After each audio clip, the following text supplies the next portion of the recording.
Okay, now we need to make a graph of our seagrass density data. This is going to be a little bit tricky because when we make our graph, it doesn't really matter what every quadrat had for its seagrass density. We're going to just graph the averages. This is why averages exist. Averages are a statistic that describes all of these numbers. So what we're going to have to do is kind of alter our table a little bit for graphing. We're going to go ahead and highlight the labels, the different seagrass beds that they sampled. We're going to go to copy, and then we're going to go over here to paste. Now we've got the labels over here, good. So that'll tell the computer what these numbers are going to mean. Now we're going to go and highlight the averages, and we're going to click copy. Now, if you just paste it here, it's not going to work. Watch this. If I hit paste, look, I get number ref. Okay, I'm going to hit delete and get rid of that. What you need to do is go to paste special and go paste values only. You see, those cells that we highlighted contain the formula that you entered earlier. When you move the formula, it loses track of what cells it's supposed to be, what cells it's supposed to use to calculate the average. So if we put paste values only, now we'll just get the numbers. Okay, so we're going to highlight these data, and then we'll go up to insert because we want to insert something, and we're going to do a chart. And there we go. We have a chart, but we don't really have a great one.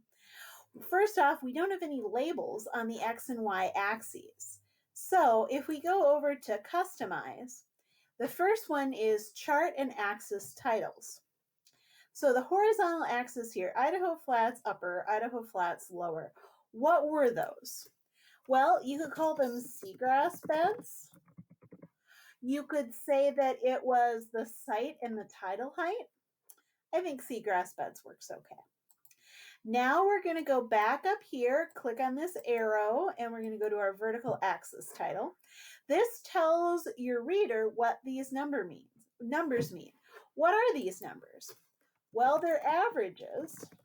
They're average seagrass chute density. And what units was that measured in? That's in chutes per meter squared. Okay, so now you can see we've got our axes are labeled. Now, if you want to be fancy, you can go to series and change the color to green because we're doing seagrasses. But you don't really need to do that. Now you just go and click the whole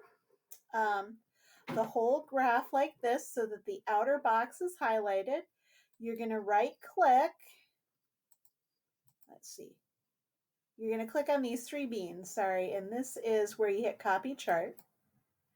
You click on the three beans, you click copy chart, and now you're going to go into your worksheet and you're going to click paste.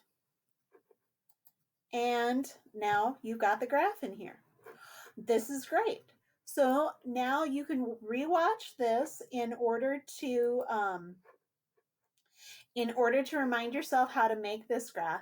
And then you can go to this tab here that says wasting disease, and you're going to make a graph of these data. Now, you don't have to do that extra step where I made this extra table over here, because this data is just the number of leaves with wasting disease, and it's just a number for each area. Okay, that was all. Happy graphing.